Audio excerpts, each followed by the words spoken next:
de la división entre los cristianos y finalmente reflexionar sobre la necesidad de la conversión individual como base del trabajo en equipo.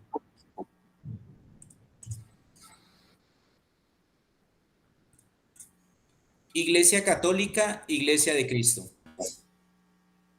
La historia de la salvación presenta su momento culmen en la encarnación del Hijo de Dios que vino al mundo para redimir a todo el género humano, rompiendo las cadenas del pecado y de la muerte y haciéndolo partícipe de la vida divina por medio de la adopción filial. Pero esta misión no se quedó en un simple acontecimiento histórico, sino que Él mismo quiso que a lo largo de los siglos, por la mediación del Espíritu Santo, la humanidad pudiera seguir recibiendo la gracia redentora que había conquistado por medio del sacrificio en la cruz. Es así como establece su santa comunidad, confiando, según lo afirma el Concilio Vaticano II, al Colegio de los 12 el oficio de enseñar, de regir y de santificar. De entre ellos destacó a Pedro, sobre el cual determinó edificar su iglesia después de exigirle su profesión de fe. Además, instituyó dentro de la dimensión eclesial el sacramento de la Eucaristía como alimento espiritual que hace visible la íntima unión del hombre con su Dios. Y no solo eso, sino que además sirve como medio por el cual, abro comillas, se significa y se realiza la unidad de la iglesia. Decreto Unitatis Redintegratio. De esta manera se hace patente el deseo de Cristo de que su pueblo se salve, abro comillas, por medio de la fiel predicación del Evangelio y la administración de los sacramentos, y por el gobierno en el amor, efectuado todo ello por los apóstoles y sus sucesores, es decir, por los obispos con su cabeza, el sucesor de Pedro, obrando el Espíritu Santo, cierro comillas, Concilio Vaticano II. En definitiva, como lo afirma la Lumen Gentium, abro comillas, la Iglesia de Cristo, establecida y organizada en este mundo como una sociedad, subsiste en la Iglesia Católica, gobernada por el sucesor de Pedro y por los obispos en comunión con él. Cierro comillas, y vive para ser testimonio de fe, esperanza y caridad ante el mundo. Pecado de la división. Según afirma Francisco San Pedro Nieto, abro comillas, la Iglesia es santa en cuanto cuerpo de Cristo, pero en cuanto está formada por hombres pecadores, ha actuado mal y es pecadora. Cierro comillas. Por eso en la Iglesia, desde la misma antigüedad, se presentaron conflictos y divisiones. El Concilio Vaticano II afirma que los problemas que con el pasar del tiempo se agudizaron más y más se hicieron incontrolables, pues no existió un diálogo adecuado de los temas que generaban conflicto, especialmente los relacionados a la doctrina, disciplina o estructura de la Iglesia, cierro comillas, dando origen al pecado de la división y la separación de varias comunidades del seno de la Iglesia. Ante esta situación, el Papa Juan Pablo II afirma que es necesario que, abro comillas, la Iglesia asuma con una conciencia más viva el pecado de sus hijos, recordando todas las circunstancias en las que a lo largo de la historia se han alejado del Espíritu de Cristo y de su Evangelio, ofreciendo al mundo, en vez del testimonio de una vida inspirada en los valores de la fe, el espectáculo de modos de pensar y actuar que son verdaderas formas de antitestimonio y de escándalo. De esta manera, un primer paso concreto que debe dar la comunidad cristiana es el reconocer el pecado, pedir perdón y buscar la reconciliación. Necesidad del perdón. De acuerdo con lo que afirma el Papa, la dimensión del perdón constituye uno de los cimientos sobre los cuales debe afianzarse el diálogo ecuménico, pues reconocer que se ha fallado es sin duda alguna un antídoto eficaz para contrarrestar la soberbia y el orgullo humano, y un acercamiento a la humildad que Dios ha tenido a bien enseñar a sus siervos por medio del ejemplo de Jesucristo, por medio del ejemplo que Jesucristo dio en su paso por este mundo. Por eso es importante saber reconocer que la separación de la iglesia no es culpa de unos o de otros, sino de todos como cristianos. De modo que, así como lo afirma el Papa Pablo VI, si alguna culpa se nos puede imputar por esta separación, nosotros pedimos perdón a Dios humildemente y rogamos también a los hermanos que se sientan ofendidos por nosotros nos excusen. Por nuestra parte, nosotros estamos dispuestos a perdonar las ofensas de las que la Iglesia Católica ha sido objeto y a olvidar el dolor que le ha producido la larga serie de disensiones y separaciones. En definitiva, para los cristianos, perdonar es atender el llamado que Dios hace a la santidad y es muestra de la acción del Espíritu Santo que motiva al hombre a una constante conversión. La necesidad de la conversión. De este modo, es necesario que surja en el corazón del pueblo cristiano el enmendar el daño causado a la Iglesia y a la voluntad de Dios, y la manera más eficaz de lograr este ideal es iniciar un camino de conversión, no desde los otros, sino desde cada miembro de la Iglesia en particular, de modo que el deseo de transformación no se quede en una simple utopía, sino que sea un compromiso que se tome en serio, no solo en lo ideal, sino en la vida práctica, porque, como afirma el Papa Benedicto XVI, no bastan las manifestaciones de buenos sentimientos, hacen falta gestos concretos que penetren en los espíritus y sacudan las conciencias, impulsando a cada uno a la conversión interior, que es el fundamento de todo progreso en el camino del ecumenismo. Pero es evidente que un proceso de conversión no puede depender únicamente de la fuerza humana, sino que necesita ser asistido por Dios. Por eso, en el contexto de la conversión es fundamental la oración, pues solamente por medio de la oración Dios y el hombre establecen una relación cercana que permite la asimilación por parte del hombre de las gracias que Dios quiere otorgar, pues en definitiva es el Espíritu Santo quien obra en el corazón del hombre y le conduce por el camino del verdadero arrepentimiento y deseo de conversión. Por eso, afirma el Concilio Vaticano II, abro comillas, tenemos que implorar del Espíritu Santo la gracia de la abnegación sincera, de la humildad y de la mansedumbre en nuestros servicios y de la fraterna generosidad del alma para con los demás. Así pues, os exhorto yo, dice el apóstol a las gentes, preso en el Señor, a andar de una manera digna de la vocación con que fuisteis llamados, con toda humildad, mansedumbre y longanimidad, soportándoos los unos a los otros con caridad, solícitos de conservar la unidad del Espíritu mediante el vínculo de la paz. Cierro comillas. La conversión, principio de diálogo y transformación social. Ahora bien, teniendo establecido el principio de conversión del corazón, el siguiente paso en el itinerario de un diálogo ecuménico fructífero es la identificación de aquellos campos en los que los cristianos, católicos y no católicos, puedan unir fuerzas y realizar una labor destacada, especialmente en las regiones, abro comillas, desarrolladas social y técnicamente, ya en el justo aprecio de la dignidad de la persona, ya procurando el bien de la paz, ya en la aplicación social del Evangelio, ya en el progreso de las ciencias y de las artes, con espíritu cristiano, ya en la aplicación de cualquier género de remedio contra los infortunios de nuestros tiempos, como son el hambre y las calamidades, el analfabetismo y la miseria, la escasez de viviendas y la distribución injusta de las riquezas. Cierro comillas, Concilio Vaticano II. Trabajar unidos en estos principios hará de los cristianos un testimonio real de la fe en Dios uno y trino, en el Hijo de Dios encarnado, Redentor y Señor nuestro, ante un mundo polarizado por las discordias. En definitiva, dos de los principios importantes que ha dejado el desarrollo del diálogo entre los cristianos son, en primer lugar, la certeza de que las cosas que los unen son muy superiores a aquellas que los separan. Desafortunadamente, en el transcurso de la historia, los hombres encargados de administrar los bienes divinos aquí en la tierra, influenciados por el pecado, han tomado decisiones equivocadas y han decidido romper la unidad, faltando al que es quizá el deseo más ferviente de Cristo, que los cristianos sean uno, así como Él es uno con el Padre. Y en segundo lugar, la plena convicción de que las diferencias, más que separar a los cristianos, deben unirlos, porque algo que deja claro el principio ecuménico es que en la diversidad está la riqueza de la fe.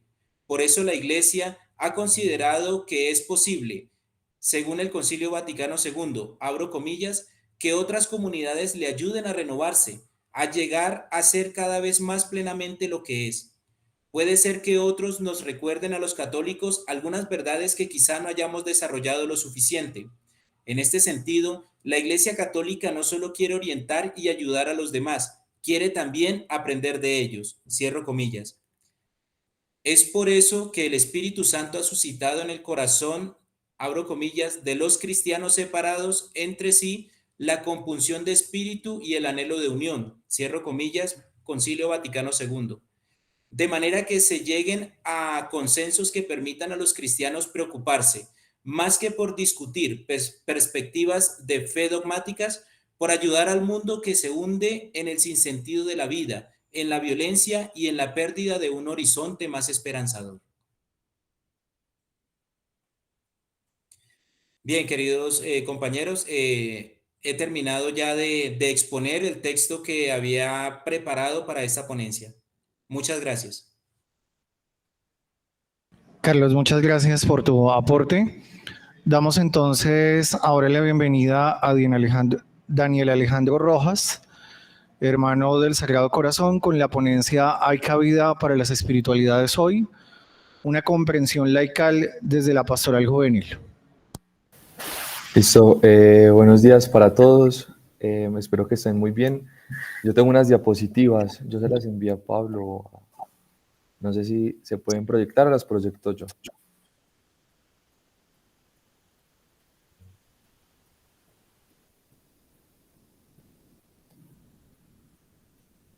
¿Me están escuchando? Te escuchamos. Sí. ¿Puedo proyectar unas diapositivas? Ya las van a proyectar. Gracias.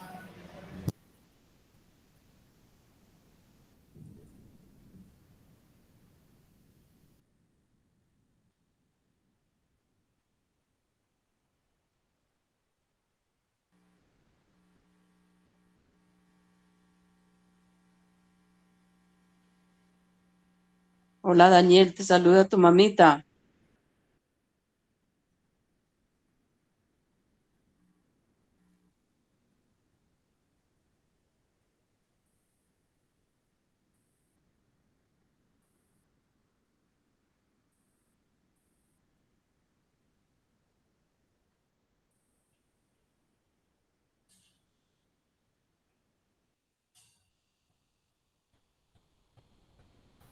Listo, ahora sí.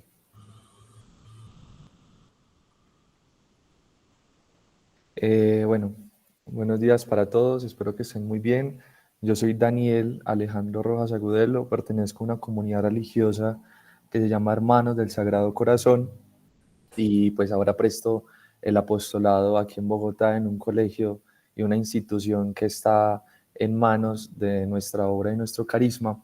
Y simplemente quisiera empezar hablando sobre este gran interrogante que he puesto en esta diapositiva para vislumbrar un poco el proceso que vamos a empezar ahora desde una teología espiritual sistemática a partir de presupuestos de la Iglesia Católica, pero que a su vez va a tener una comprensión un poco más amplia en las espiritualidades emergentes de una comprensión laical desde la pastoral juvenil.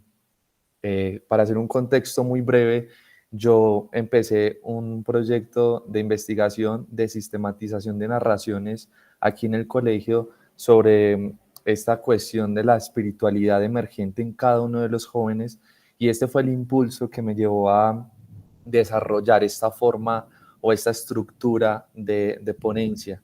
Entonces, quisiera empezar diciéndoles de que espiritualidades, como la gran pregunta de este lugar y de este espacio, donde quisiera que también empezáramos a cuestionarnos. Siguiente diapositiva, por favor. Y hay, consecuentemente a ello, hay una gran pregunta que es el nombre de la ponencia, que es ¿hay cabida para las espiritualidades hoy?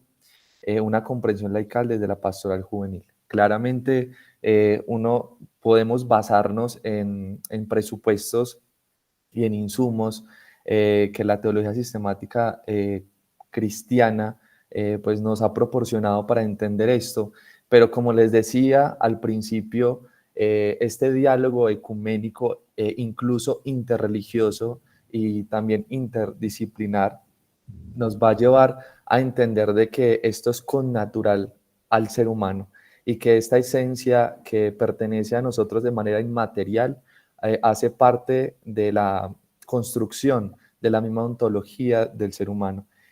Siguiente diapositiva, por favor. Y es por eso que en el desarrollo de la teología espiritual comprendemos que esta forma de espiritualidad la hemos visto desde una ética de vida, es decir, desde una dimensión praxeológica.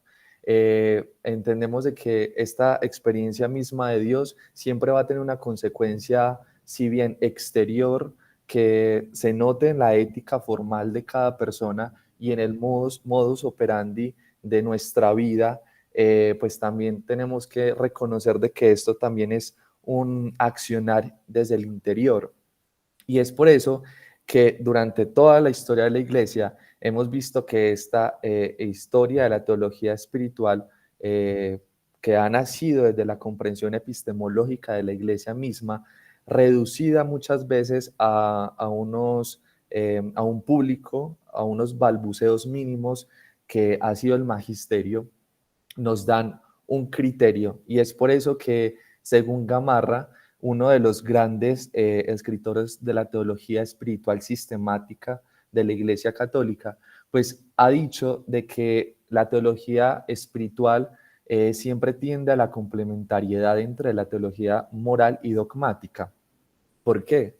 Porque siempre cuando hay una conjugación de los mismos, el principio moral siempre va a ser consecuencia de una vida espiritual, en la parte práctica, en la parte eclesial, en la parte de formación misma, y eso es lo que de pronto lo entendemos de acciones exteriores o de estas mismas comprensiones de la dimensión praxeológica.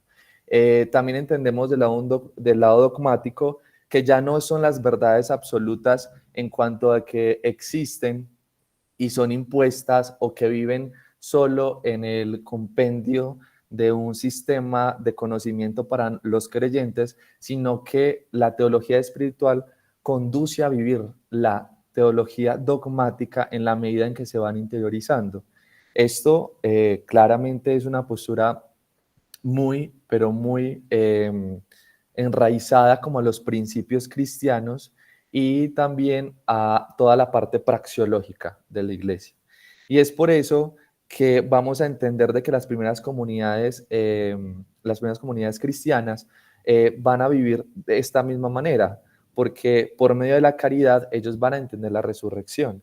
Posteriormente podemos ver a los padres de la iglesia, a esta etapa patrística, a este esfuerzo intelectual e incluso emocional y también de interiorización, que quisieron explicar esta gran revelación en palabras un poco poéticas, pero a la vez también con el afán de hacer apología, con el afán de atender a esto de que se llama o que hemos denominado revelación.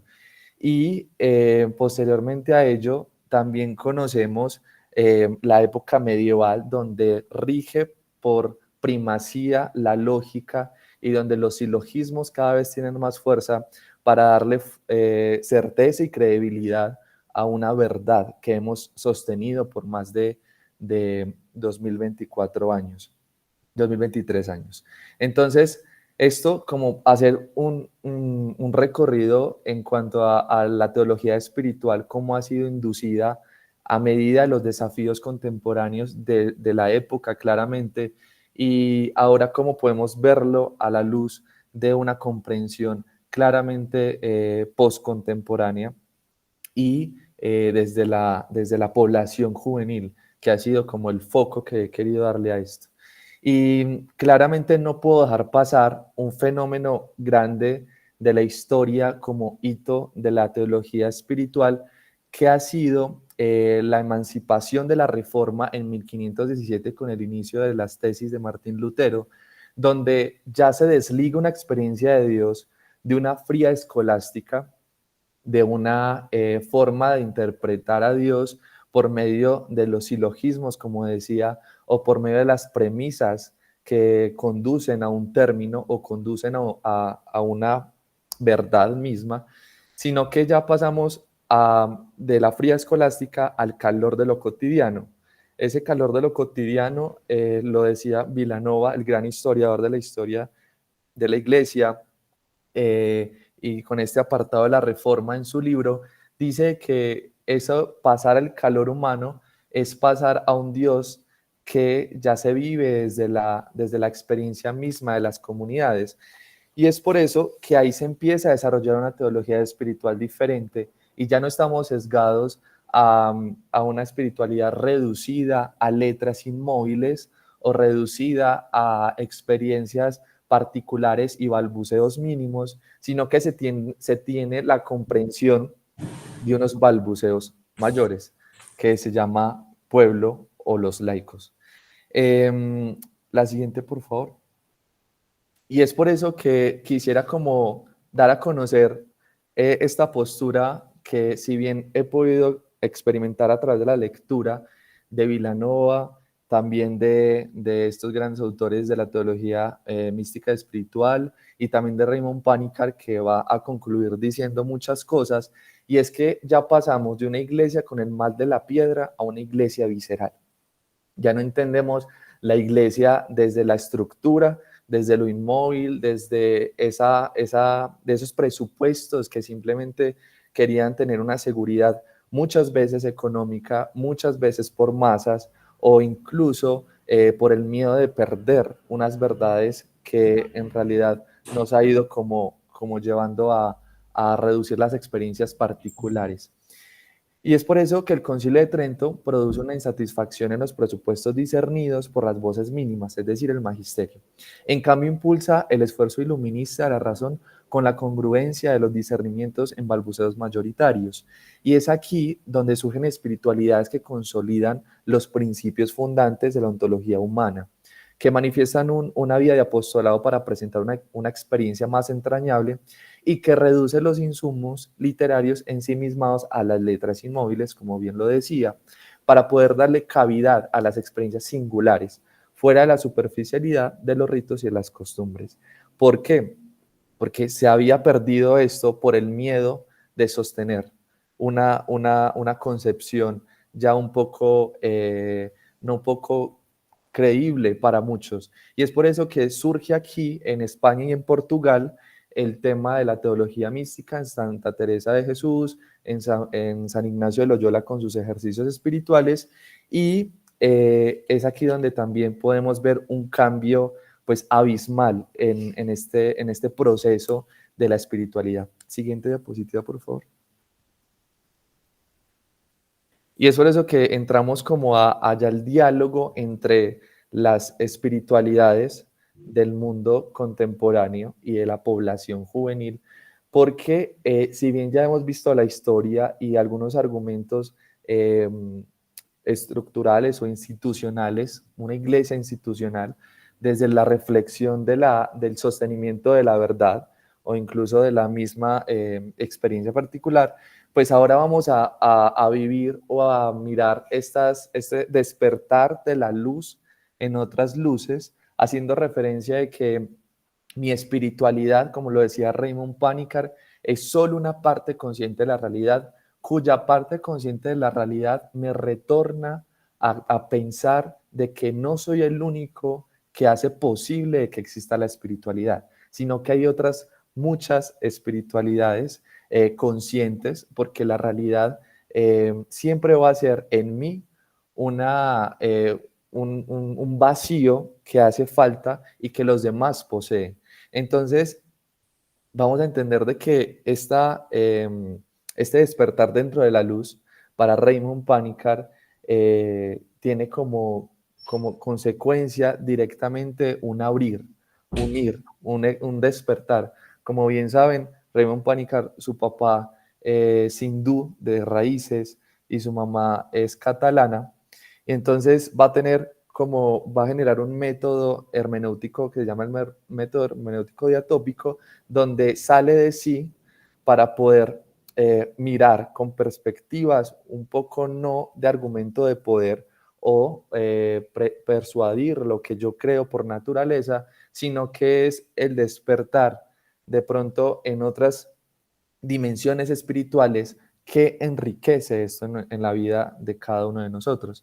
Y es por eso que el espíritu sufre un abandono en la humanidad de forma increíble, pues porque nos hemos dado cuenta de que más que todo en la población juvenil hemos quedado con la concepción un poco tridentina sobre el miedo de abrir nuevos aspectos de la espiritualidad, cuyas espiritualidades y cuyo fin, dice Raymond Panikar, es el sentido de vida. Y es donde allí él también habla un poco con Eduard Skillebeck sobre el método de la correlación, donde dice que la lectura de la vida a la luz de la revelación y la lectura de la revelación a la luz de la vida siempre genera o produce o emerge un sentido de vida. Y es por eso donde Raymond va a decir que si bien existe una espiritualidad emergente, esa espiritualidad, si no da sentido de vida y si no te lleva a una alteridad, incluso a un ipse, a un Dios mismo en sí y a una alteridad, no es espiritualidad. Siguiente diapositiva, por favor.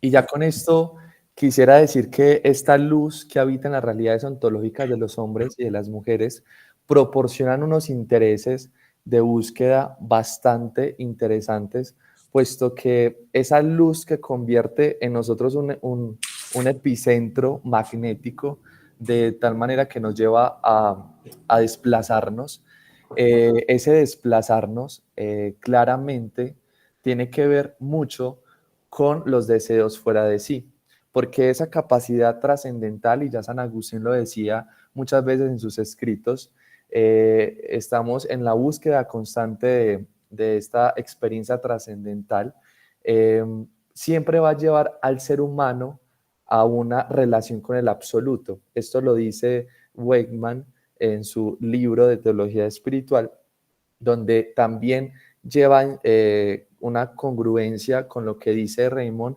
que entre más deseo de conocer lo trascendente, es el más deseo de saber o cuál es el propósito del sentido de vida, ¿no? Y ese centro magnético que lo llama él también, que está dentro de nosotros y que a su vez es una conciencia y que es la conciencia misma o la parte consciente, como lo dice Raymond, siempre nos impulsa para salir de sí y para encontrarnos con el otro. Y ya por último, siguiente diapositiva, por favor, las conclusiones que se pueden generar o que se pueden producir sobre esta reflexión espiritual dentro de las espiritualidades es que el resultado de la búsqueda de la espiritualidad se descuida en la búsqueda de de las preocupaciones inmediatas, lo que lleva a una pérdida de la fuerza magnética que activa la conciencia humana desde lo dinámico. Esto, si bien es muy claro por la pérdida misma y por la inmediatez de la espiral de la vida, aquí dice que siempre es bueno detenerse en pensar y en reflexionar siempre en el sentido de vida. Y es por eso que el hombre siempre está abierto a la trascendencia. Cuanta más trascendencia hay, consiste siempre en una apertura de activar la conciencia humana. Y esa conciencia humana, para nosotros, para los católicos o cristianos, y todo el diálogo ecuménico, es Dios, pero para las demás también puede despertar en ellos esa conciencia que genera siempre o antecede siempre un sentido de vida. Y es por eso que Raymond Panikar va a tomar dos términos que quiere explicar la vivencia de la espiritualidad de las espiritualidades diversas, y es el ipse y el alter Christus, ¿no? El ipse en cuanto a reconocer a Dios en mí mismo cuando se despierta la conciencia humana. Y se sabe que no siempre tiene que ser el alter Christus para reconocer a Dios. Primero se reconoce en sí, se vive en sí para poder vivir en el otro un alter Christus. Y eso es como un feedback, decía esa expresión un poco anglófona, ese feedback de ir y volver, porque esto alimenta tales términos que nos lleva también a una comprensión de la realidad. Cuanto más reconozco mi esencia inmaterial en la construcción ontológica de mi vida, que es el espíritu, no solo cuerpo y alma como lo entendemos los occidentales, y que a su vez lo bueno de los orientales también es reconocer el espíritu como propiedad, incluso dimensión de la vida misma y de la unidad. Raymond Panikar va a decir de que al reconocer eso vas a tener una presencia más de la realidad. Y esa realidad él lo llama un término mistérico o una categoría mistérica que es lo cosmoteándrico. Pues Dios, hombre y mundo, ¿no? La unidad, la Trinidad. Él dice que es una Trinidad que funciona dinámicamente en nosotros y que en la medida que yo tenga relación con ellos, es en la medida que mi conciencia, mi parte consciente, primero sabe que es una parte entre muchas partes y segundo, de que mi parte no es sesgada a lo particular, ni mucho menos en caer en persuadir otras espiritualidades, sino enriquecerme de esas espiritualidades.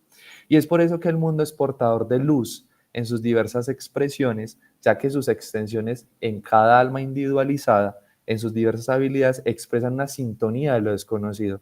Por lo tanto, la espiritualidad tiene una dimensión personal e interpersonal. Es una experiencia individual, pero también se vive en comunidad. Y es por ello que la comunidad no solo es el lugar selecto o incluso de seguridad donde nos proporciona mi misma espiritualidad, sino que mi espiritualidad también tiene que ir en salida de ese altar, donde están las demás espiritualidades, donde está la luz dentro de muchas luces. Y ya para terminar en esa misma diapositiva, quisiera solo hacer referencia de que claramente en la sociedad se ha perdido la conciencia o incluso la dimensión esencial de la vida, que es aquella que nos da como ese motor o ese impulso a vivir. Y el espíritu en los jóvenes o en la comprensión que yo he querido darle como fuerza a esto, ha sido claramente reducida por el deseo de generarle una denominación que es el sincretismo y que no nos hemos dado la oportunidad de pensar y reflexionar a partir de los presupuestos interiores y también intimistas, por decirlo un poco más desde lo entrañable, desde la parte, desde el corazón, desde lo que surge en sus vidas y desde sus realidades, para ponerlo en diálogo, sino que hemos llegado a sesgarlos porque no han tenido la persona de imitación como usualmente nosotros lo tenemos, que es Jesús.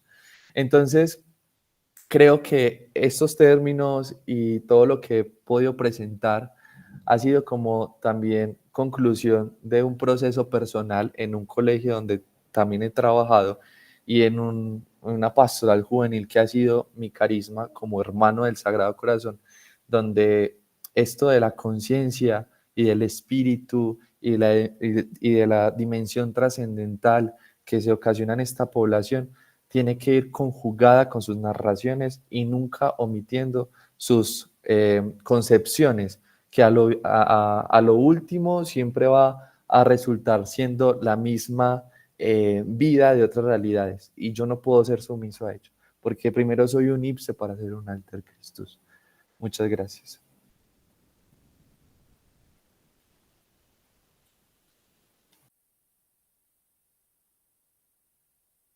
A José Hernández y Breiner Fabián Rueda, con el tema El camino ecuménico en el magisterio de Francisco, oración, caridad y testimonio. Están de manera presencial.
Muy buenos días a todos los presentes y a quienes nos siguen a través de los distintos medios audiovisuales. Vamos a dar inicio entonces a nuestra presentación titulada El Camino Ecuménico en el Magisterio de Francisco, Oración, Caridad y Testimonio. Esto ha sido un proyecto que he desarrollado junto a mi compañero Gregorio. Estamos vinculados a la Universidad Católica de Oriente en la ciudad de Río Negro. Pertenecemos a la diócesis de Barranca Bermeja. Adelante, por favor. Hemos de decir que nuestro objetivo principal se trata de presentar el magisterio de Francisco, lo que son sus acciones concretas, signos, gestos, manera de relacionarse con las distintas confesiones en razón de ese testimonio que él nos brinda en la construcción del camino ecuménico. La figura de Francisco ciertamente es una figura llamativa. Por eso hemos querido tomarla para tratar de analizar esos comportamientos y esas palabras con las cuales él vive y a diario trata de testimoniar su magisterio, obviamente sin agotar en la totalidad de todas sus acciones. Adelante. Para ello proponemos una metodología que está dispuesta en dos apartados principalmente. En el primero, hacemos una breve narración de lo que es el camino ecuménico que se ha venido gestando desde el Concilio Vaticano II en los distintos papados. También lo hacemos de una manera somera, pero resaltando ciertos documentos, construcciones doctrinales y algunos encuentros, algunas situaciones particulares, algunos gestos de los anteriores pontífices. Y en un segundo apartado nos centramos, nos detenemos un poco más en la figura de Francisco y cómo él, ya lo decía, desde esas acciones y gestos puntuales, trata de propender por la unidad de los cristianos.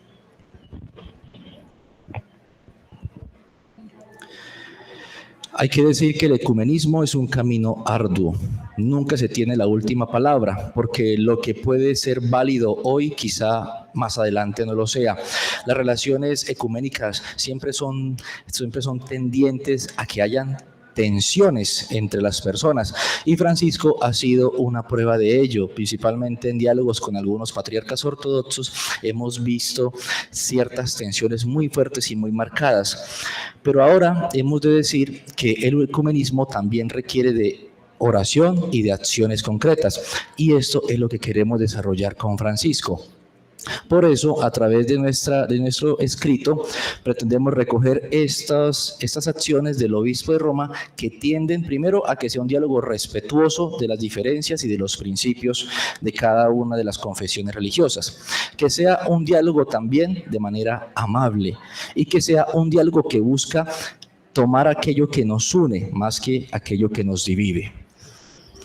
Ahora, entonces, en nuestro primer apartado vamos a desarrollar algunas características de lo que han sido los anteriores pontificados previos a Francisco. Hay que decir que el ecumenismo es una acción del Espíritu Santo. Es la primera premisa. No se puede entender ecumenismo meramente desde los esfuerzos humanos. No se puede entender el ecumenismo desde las meras acciones particulares. Tiene que ser una fuerza dinámica que está propiamente inspirada por el Espíritu. Y esto lo entendió muy bien Juan 23. Por eso, en lo que hemos llamado el ayornamiento en la Iglesia, a partir de esa convocatoria del Concilio Vaticano II, empezamos a dar pasos más firmes. Hemos hecho mucho en la historia de la Iglesia, es cierto, pero desde el Concilio Vaticano II, con ese influjo del Espíritu, hemos sentido fuertemente cómo el proceso ecuménico se ha fortalecido. Por eso en 1959, entonces, con la apertura, como lo decía hace un momento, se trata de hacer un llamado a la unidad de la Iglesia, a evitar ese exclusivismo religioso que a veces tanto daño nos hace. Y también es un fuerte llamado a evitar la intolerancia religiosa. Luego, con Pablo VI podemos hablar de algunos frutos del Concilio Vaticano, algunos de tinte dogmático, como precisamente el decreto Unitatis Redintegratio o la construcción del primer directorio ecuménico. Pero también podemos hablar de otros elementos gestuales. Por ejemplo, el abrazo que se dio junto al patriarca Atenágoras de Constantinopla, que sirvió como hito para tratar de levantar lo que fueron las excomuniones mutuas entre las iglesias. Y además también podemos contar en el 66 el encuentro que tuvo con el arzobispo de Canterbury, y además de su participación en el Consejo Ecuménico de las Iglesias en Ginebra. Con Juan Pablo II, en 1995, un gran aporte al ecumenismo, su carta encíclica Ut Unum Sint.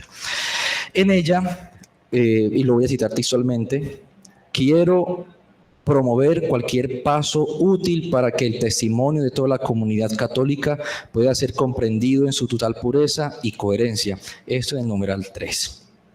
Desde allí, entonces, él pide perdón por muchos actos que han ocasionado la división en el cuerpo de la Iglesia, en el cuerpo de Cristo, y hace un llamado a la unidad.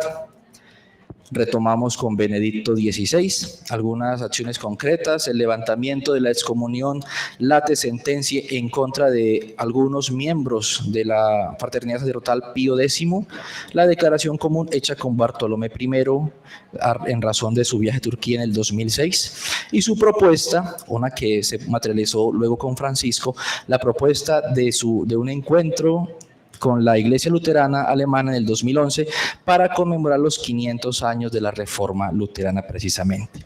Luego llegamos al magisterio de Francisco.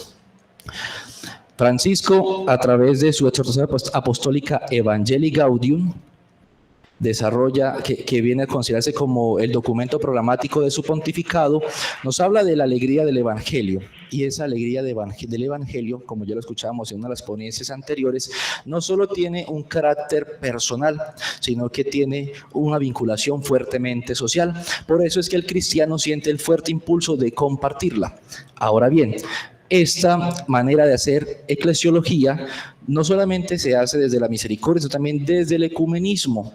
Y ese ecumenismo se hace en un caminar juntos. Por eso, esas acciones concretas del caminar juntos son lo que van a determinar precisamente estas tres opciones de oración, caridad y testimonio, que a continuación mi compañero va a desarrollar. Bueno, buenos días. Hay tres ejes puntuales en los que el Papa Francisco más se ha centrado en lo que tiene que ver con el ecumenismo, como lo decía mi compañero Breine, la segunda parte que nosotros hemos tomado de este trabajo y que nos hemos basado sobre todo en el trabajo de Rodrigo Polanco sobre el Papa Francisco y el ecumenismo del camino. Y pues en esa parte, doctor en teología, Rodrigo Polanco, desarrolla sobre lo que tiene que ver el ecumenismo como un camino de encuentro. El Papa Francisco, que siempre lo propone, y en ese camino de encuentro, tres puntos importantes: la oración, que tiene que ver con el hecho de que todos nosotros como cristianos estamos invitados a la oración. Es una parte que nos reúne a todos y que de cierta manera, pues el mismo Jesús enseñó a los discípulos a orar, y que Papa Francisco, desde el mismo momento de que fue elegido como sumo pontífice en la plaza de San Pedro, invita al pueblo a orar por él. También la caridad que es ejercida es algo que también nos une a todos. Está ese texto de Juan 13, donde Jesús invita a los discípulos a servirse unos a otros. Y yo, que soy el Señor, les he lavado los pies a ustedes, les he servido, es para que ustedes también lo hagan unos a otros. Y eso lo ha tomado el Papa Francisco, ese cariño, esa cercanía que ha tenido el Papa Francisco con los demás, no solo con los de la Iglesia Católica, sino afuera con todo el cristianismo y con los no cristianos. Es una invitación que hace él. Y el testimonio visto como... recordemos ese texto de Lucas en los Hechos de los Apóstoles, donde Lucas dice que con la fuerza del Espíritu Santo Jesús invita a sus discípulos a ser mis testigos. Pues es un testimonio también a todos como cristianos, no solo es parte de la Iglesia Católica, sino que es un testimonio que todos como cristianos estamos invitados por Jesús. Entonces vamos a desarrollar la alegría que tiene la oración. Ahí está en la plaza de San Pedro el Papa el día que es elegido sumo pontífice y que pide la bendición al pueblo cristiano. Ya es un signo ecuménico, el Papa que se abaja de ese pedestal donde de pronto los cristianos lo hemos visto como el máximo jerarca del cristianismo, ¿no? El Papa se abaja y pide la bendición a todo el cristianismo, pidiendo también, pues, por supuesto, la bendición de Dios. La caridad, como le decía, texto que aparecía allí precisamente, el Papa expresado en ese encuentro en Georgia con el patriarca Elías. Y dice el Papa: las diferencias sobre cuestiones teológicas y eclesiológicas no deben obstaculizar el testimonio de nuestro amor compartido a Dios y al prójimo, amor que es capaz de inspirar esfuerzos estratégicos en el compromiso de recuperar la dignidad de quienes viven al margen de la sociedad. Esa imagen del Papa llevando de la mano al patriarca Elías es una muestra de la caridad que estamos llamados todos como cristianos. Decía hoy el pastor presbítero cuando iniciábamos allá que todos en el otro tenemos que ver el rostro de Jesús, en el hermano vemos el rostro de Cristo, y es lo que precisamente el Papa está invitando al mundo entero, al cristianismo, a vernos todos unos a otros, a descubrir en el otro el rostro del Señor, a caminar juntos, la necesidad de amarnos y servirnos unos a otros, lavarnos los pies como discípulos de Cristo. El testimonio en el mundo de hoy multiforme y al mismo tiempo unido por un destino común, los católicos y los ortodoxos, ahí está citando los ortodoxos, pero es una invitación también a todo el cristianismo, están llamados a colaborar fraternalmente en el anuncio de la buena nueva de la salvación y a dar juntos testimonio de la dignidad moral y la auténtica libertad humana para que el mundo crea. Todos somos, de cierta manera, como lo decía, como citaba el texto de Hechos 1:8, todos somos testigos del Señor, todos estamos llamados desde la palabra a ser testigos de Jesús. Por lo tanto, tenemos que aprender a caminar y a servirnos unos a otros, a ser anunciadores más con acciones que con palabras. Creo que el mundo necesita cristianos que se sirvan, que muestren la misma imagen de Jesús, que estuvo dando testimonio con sus acciones en el mundo y que nos invitó a todos a este mismo testimonio. Les decía hace un momento que el ecumenismo es un camino que debe ser ciertamente muy flexible, porque lo que es válido hoy quizá mañana no lo sea. Recordemos, por ejemplo, devuélvelo un momento, por favor, la anterior diapositiva. Aquí vemos a Francisco con Kirill.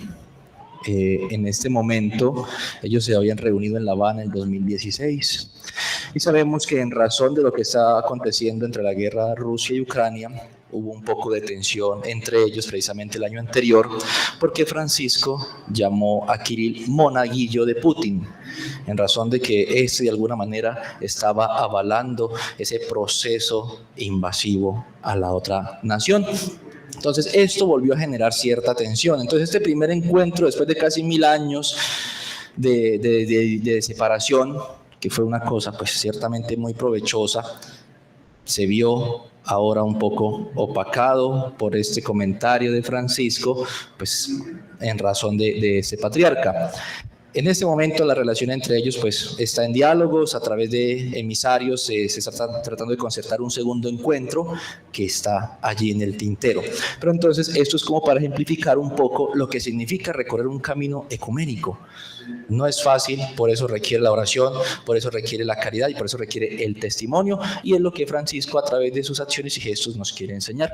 Pasemos entonces a las conclusiones, por favor. Les decía, no es una meta el ecumenismo, es un camino. Y este camino debe ser transitado desde la experiencia de la comunión.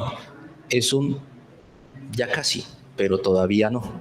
¿Sí? Esta tensión escatológica también se hace presente en esto. La podemos entrever de manera imperfecta, allí está. Los gestos y signos de Francisco son acciones prolijas de unidad. Su figura es llamativa, su figura, la misma manera en la cual se expresa, hace que el mundo haya volcado los ojos nuevamente sobre un pontificado de una manera distinta. Ese influjo del Espíritu se ha visto en él. Para hablar de la plena unidad de los cristianos, no se requiere el consenso dogmático, nos dice Francisco, y también es la tesis que Polanco expone. Debemos caminar juntos en la oración, en las acciones concretas. Y si nos acercamos, siguiente por favor, si nos acercamos más a Jesucristo, cada uno de nosotros, significa que nos estamos acercando entre nosotros mismos. Cuando todos nos acercamos a Cristo, nos acercamos entre nosotros. Y aquí están nuestras referencias bibliográficas. Muchas gracias por la atención.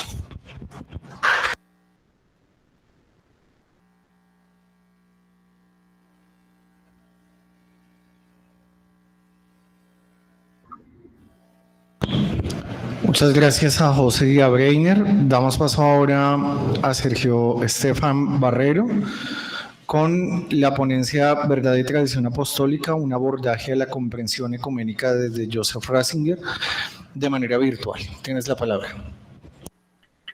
Muy buenos días, ¿me escuchan bien? ¿Puedo proseguir? Claro que sí. Muy buenos días. En primer lugar, agradezco a todos ustedes por la invitación. Tengo que aclarar que este trabajo que les voy a presentar a continuación es un trabajo que se ha gestado dentro del semillero de los semilleros de investigación de la Facultad de Sagrada Teología de Unicervantes. Soy estudiante, actualmente estoy en 6º semestre. Entonces, pues es fruto del trabajo dentro de estos semilleros de investigación, y pues ese trabajo se acogió al semillero de investigación Dabar Logos. Adicional a esto, dentro de las líneas de desarrollo académico, uno de los fuertes que tenemos pues es el abordaje y la profundización en el pensamiento de Joseph Ratzinger. Entonces también a modo personal es una construcción, este trabajo también es fruto de una construcción que se ha venido hilando durante todo mi proceso académico, porque pues he profundizado en este autor en todas las líneas de su pensamiento, ¿no? Pues por lo tanto pues el ecumenismo es una de las que más ha apostado con más fuerza, y de lo que tenemos hoy en día pues bastante para abordar y para profundizar.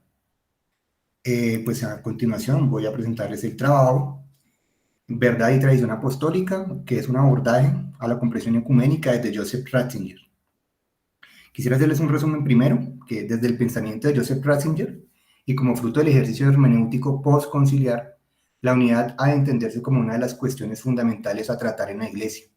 Por ende, pues su división entendida como constituyente del problema ecuménico ha sido uno de los referentes de más arduo trabajo que han caracterizado la obra del cardenal y posterior romano pontífice Benedicto XVI. Desde el inicio de su pontificado, su labor por la unidad de la Iglesia representada en numerosas intervenciones en relación al ecumenismo, ha presentado uno de sus grandes intereses y misiones a llevar a cabo en su ministerio. Este trabajo que les estoy presentando recoge los elementos centrales del pensamiento ecuménico representados de Joseph Ratzinger, representados en la verdad como presupuesto de la unidad, las dimensiones de la unidad, el diálogo de la verdad y la autoridad de la tradición apostólica. Estos son los ejes centrales en los que pues, la cuestión ecuménica la ha abordado Joseph Ratzinger, y pues todo su pensamiento pues, ha tenido estos 4 pilares. Por medio de estos elementos es posible pues, para el lector de ese trabajo y para pues, la persona que se acerque a él y el público, comprender pues, en sentido estructurado tanto el problema ecuménico como los elementos fundantes para alcanzar una auténtica unidad de la Iglesia, pues, desde la visión de Joseph Ratzinger. Entonces, de manera introductoria, que tenemos que posterior al Concilio Vaticano II, el hecho de evadir que la Iglesia no haya orientado su mirada y esfuerzos con notables fuerzas e intereses a la dimensión ecuménica, pues resulta una tarea poco fácil, puesto que una vez concretadas las posiciones de su interpretación, el problema de la unidad interna y externa de la Iglesia ha constituido una variable pues, que se mantiene en constancia hasta la actualidad. En lo concerniente al problema de la Iglesia en su interior, la hermenéutica de la discontinuidad y de la ruptura amenaza la concepción de una Iglesia que se renueve dentro de la continuidad, como único sujeto, resultando en este riesgo de caer en una franca ruptura entre la Iglesia preconciliar y la Iglesia postconciliar. Por otro lado, y no menos complejo, pues existe el problema de la unidad de la Iglesia, manifiesto en la iniciativa de la restauración de la unidad entre todos los cristianos como finalidad esencial del trabajo conciliar. Tenemos que ya el decreto Unitatis Redintegratio representa en su forma estructural el problema de la unidad y el problema de las rupturas. En este, la unidad como realidad representa la finalidad de la encarnación, el objeto de la oración de Jesús y el mandato de la caridad concretado en la celebración del sacramento eucarístico, donde se planifica la unidad de la Iglesia. Continúa el decreto mencionando el principio no tangible de la unidad, que es el Espíritu Santo, y los principios visibles, que son la celebración de la comunión en la fe, en los sacramentos y el ministerio apostólico. Principios que han sido fracturados a lo largo de la historia, encontrando la raíz del problema en una falta de adhesión, fruto de las flaquezas humanas. Sobre esto expresa el mismo decreto, abro comillas, en esta y única Iglesia de Dios, ya desde los primeros tiempos, se efectuaron algunas decisiones que el apóstol condena con severidad, pero en tiempos sucesivos surgieron discrepancias mayores, separándose de la plena comunión de la Iglesia no pocas comunidades, a veces no sin responsabilidades de ambas partes.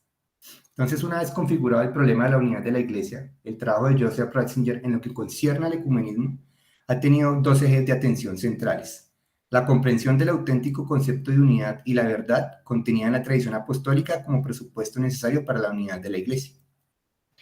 Llegado a lo anterior, esta ponencia tiene por objeto presentar, pues, dentro de este marco del coloquio, el desarrollo de estos ejes temáticos que permiten aproximarse de una manera fidedigna desde la visión de Joseph Ratzinger tanto a una comprensión del problema ecuménico como a los elementos necesarios para el alcance de una verdadera unidad cristiana. Y espero que este trabajo pues, pueda enriquecer en lo mayor posible pues, esta línea temática a la cual se ha aplicado. Entonces empecemos hablando del concepto de la unidad de la Iglesia. Atendiendo al problema de la unidad de la Iglesia y movido en el espíritu hermenéutico de la Reforma, Benedicto XVI apuesta a retornar a la verdad que sustenta la fe para expresarla de un modo nuevo y así alcanzar una comprensión consciente de esta. Al reconocer que la unidad presupone la verdad que se va descubriendo, la idea de unión entre las iglesias no puede tener como presupuesto principal un relativismo en cuanto a la verdad. En ese orden, Benedicto XVI plantea que el concepto de unidad al que aspira la Iglesia, para concretarse en la realidad, debe entenderse desde las siguientes dimensiones, que son 3 y presentaré a continuación. Primera, la unidad como fruto de la acción de Dios, reconociendo que la unidad que buscan los cristianos no puede ser conseguida por el neto esfuerzo del hombre.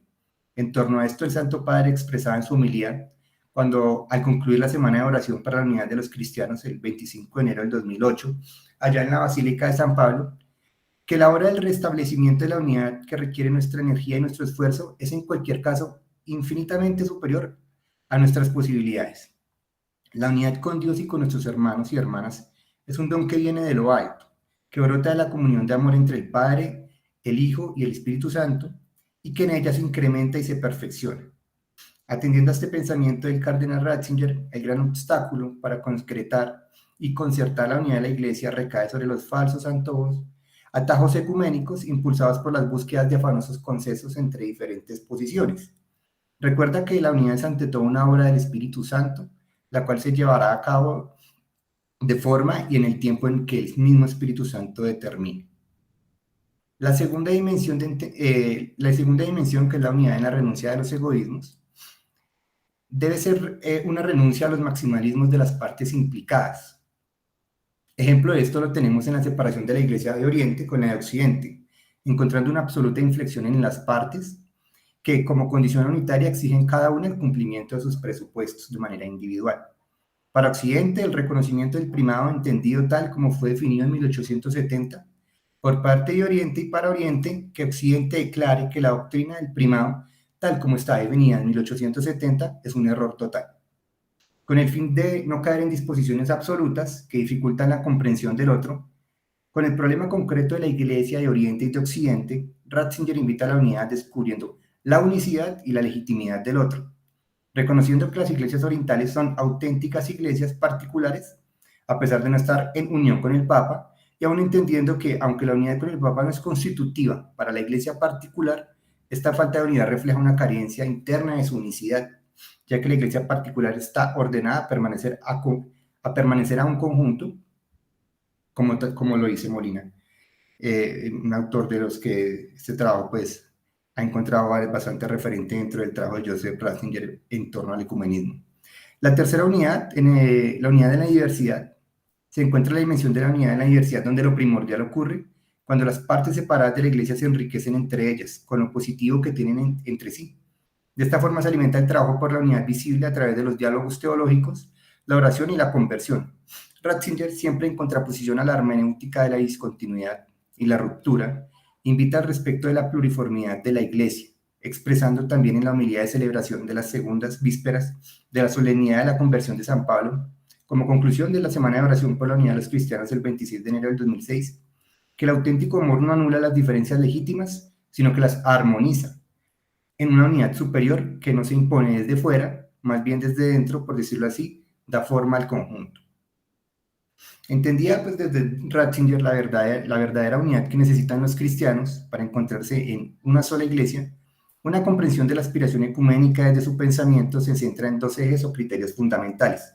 Primero, el diálogo de la verdad, y segundo, la autoridad de la tradición apostólica.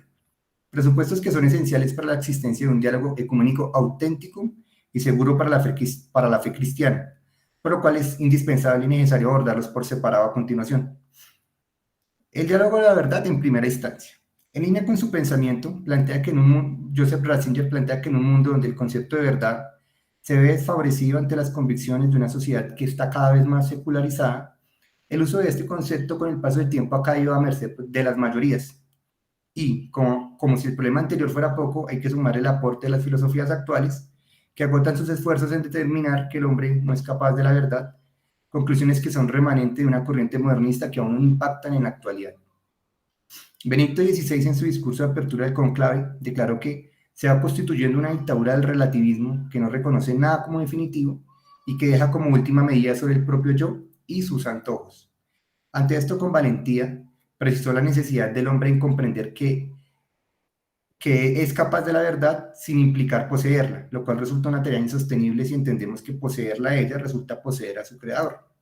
Por lo tanto, en la medida que el hombre es capaz de la verdad, lo es, en la medida que llega a los hombres en la persona de Jesucristo. La Iglesia, tras el Concilio Vaticano II, ha sumado fuerzas para el alcance ideal de esa unidad que anhela el diálogo ecuménico. Para esto, la búsqueda de la compatibilidad entre las formulaciones que en un principio parecían opuestas ha sido una de sus más importantes tareas. En concordancia con esta tarea, lo que ha propuesto fielmente Ratzinger es que el esfuerzo por la compatibilidad no puede estar sujeto al ejercicio del consenso, lo cual sí podría ocurrir en otro tipo de áreas de conocimiento, teniendo en cuenta que lo que está en juego, para este caso puntual, es la fe de la comunidad y de la sociedad. En este sentido, y volviendo al problema de la verdad actual, una fe que no se fabrica con el esfuerzo humano, sino que se recibe como don gratuito de Dios, no puede verse como algo que le pertenece a cierta iglesia u otra. Mientras constituye la fe un don gratuito, la comunidad únicamente es depositaria de esta que proviene de la palabra de Dios, distinta y superior a la palabra humana. En este punto se entiende por qué la compatibilidad no puede partir de la búsqueda del consenso. En efecto, tal y como les pone Ratzinger en su desarrollo teológico, en el caso que ocurra por la vía del consenso, la cuestión sobre la verdad sería una cuestión de mayorías. Y la palabra de Dios, aunque voluntariamente la haya transmitido al hombre en su lenguaje y contexto, es elemento fundante de la creación. Por lo tanto, no corresponde a un tema de mayorías, sino corresponde a un tema de unicidad originaria. El segundo eje, la autoridad de la tradición apostólica, uno de los desarrollos más completos respecto a este tema, lo situamos en el comentario que hace al diálogo ecuménico entre la Iglesia Anglicana y la Iglesia Católica llevado a cabo entre 1970 y 1981. Ratzinger en su libro Iglesia, Ecumenismo y Política explica que después de la lectura estudiosa de los documentos del informe de la ARSI, la doctrina del Concilio Vaticano I, sobre el primado y los últimos dogmas marianos conforman elementos que impiden un pleno consenso entre estas dos iglesias. Añade después que el artículo 21 de esos artículos, del artículo 21 de los artículos de la religión anglicana, expresan que los concilios generales solo tienen autoridad si de sus juicios se deduce que han sido tomados de la Sagrada Escritura. Observando las extracciones de dichos documentos, se entiende que la autoridad del primado es cuestionable, en cuanto las declaraciones conciliares no encuentran expresas en la Sagrada Escritura, por lo cual Ratzinger desarrolla la siguiente interpretación. Partiendo que para los cristianos queda absolutamente claro que la Sagrada Escritura constituye la medida fundamental de la fe en la cual se perpetúa la autoridad de Cristo en la Iglesia, no se niega que cualquier enseñanza de la Iglesia en sentido final es interpretación de la Sagrada Escritura y esta a su vez interpretación de la palabra viviente que es Jesucristo, de quien en sentido concreto hablan las Escrituras. Constituyendo lo anterior un hecho, la Iglesia en la plenitud del misterio que resguarda no debe limitar sus cimientos únicamente al contenido de la Escritura. Adicional a este se encuentra la misma vida de Jesucristo transmitida a la sucesión apostólica a su Iglesia, en quien también tiene vida, se hace vida en la Escritura y la desborda. Esta relación entre tradición y Escritura debe entenderse entre la complementariedad y en torno a esto escribe. La presencia de la Escritura como testimonio y de la Iglesia como espacio vital de ese testimonio mantienen una indisoluble y recíproca relación, según la cual uno no sería imaginable sin la otra. Esta presencia relativa de la Iglesia con referencia a la Escritura presupone al mismo tiempo la existencia de la Iglesia universal como realidad concreta y capaz de actuar, puesto que solo la Iglesia en su conjunto puede en tal modo ser espacio vital de la Sagrada Escritura. En modo de conclusión, después de abordar el tema de la comprensión ecuménica desde la mirada y la perspectiva de Joseph Ratzinger, se rescata con gran importancia que el desarrollo del problema de la unidad, tanto al interior como al exterior de la Iglesia, referirá al consenso pleno con las demás iglesias particulares. De las tres dimensiones trabajadas al principio, dimensiones de unidad que trabajamos al inicio, resalto la del cardenal Ratzinger en la importancia entre la unidad dentro de la diversidad, inventando, por un lado, a hallar y reconocer las unidades cristianas ya existentes, y por otro lado a la Iglesia Católica no forzar la imposición al otro en lo que apunta contra su identidad cristiana. Por otro lado, argumenta que en la ardua labor ecuménica la objetividad de la pregunta por la verdad, acogida en la palabra de Dios, no depende de un consenso mayoritario, encontrando un espacio seguro para responder dicha cuestión en la Iglesia Universal que brinda espacio vital para la comprensión de la Sagrada Escritura, preexistente a ella en donde la vida misma de Jesús se transmite en la tradición apostólica. Este es el trabajo que he desarrollado dentro de la línea de pensamiento de Joseph Ratzinger, y pues lo importante es quedarnos con tres ejes centrales, de modo que pues se hace como un referente de síntesis, porque pues Joseph Ratzinger aborda el tema del ecumenismo desde pues unos ejes muy específicos, pero que en su mismo modo también son demasiado extensos, muy enriquecedores, pero es importante pues ir ordenando sus ejes de pensamiento para lograr entender cómo es la visión que tiene central del ecumenismo.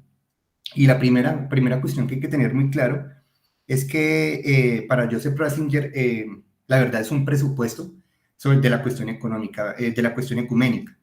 Para hablar de ecumenismo, Joseph Ratzinger propone primero tener muy claro el concepto de verdad y lo pone como un presupuesto fundamental de la cuestión. En segundo lugar, y pues en ese orden de la anterior idea, la aspiración ecuménica de unidad pues debe ordenarse a la verdad. Entonces, la unidad debe entenderse en su sentido concreto. Cuando hablamos de unidad se debe abordar pues desde lo más profundo y desde lo que más evitando pues diferencias de pensamiento y evitando diferencias poner diferentes cuestiones cuando hablamos de ese término. Por eso, pues, él dice que si hablamos en sentido de qué es unidad, no podemos referirnos a cuestiones de mayoría, sino que hay que buscarlo entre lo más auténtico, y por eso él define que la unidad es fruto de la acción del Espíritu Santo. Entonces, ahí está su desarrollo completo cuando nos propone que cuando hablemos de unidad, se necesita una renuncia total a los egoísmos, debe encontrarse dentro de la diversidad, pero pues debe entenderse que es fruto de la acción de Dios, y no puede pues estar a merced de mayorías, no puede estar a merced de consensos, de esfuerzos institucionales o de esfuerzos privados.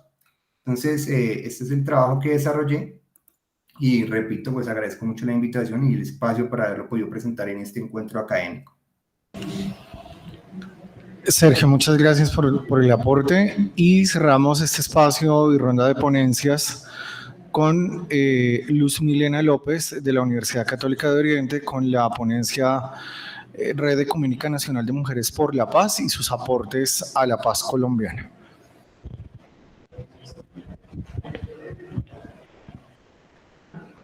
Tengo 15 o 20 minutos.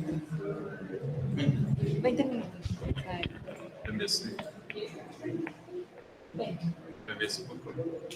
Está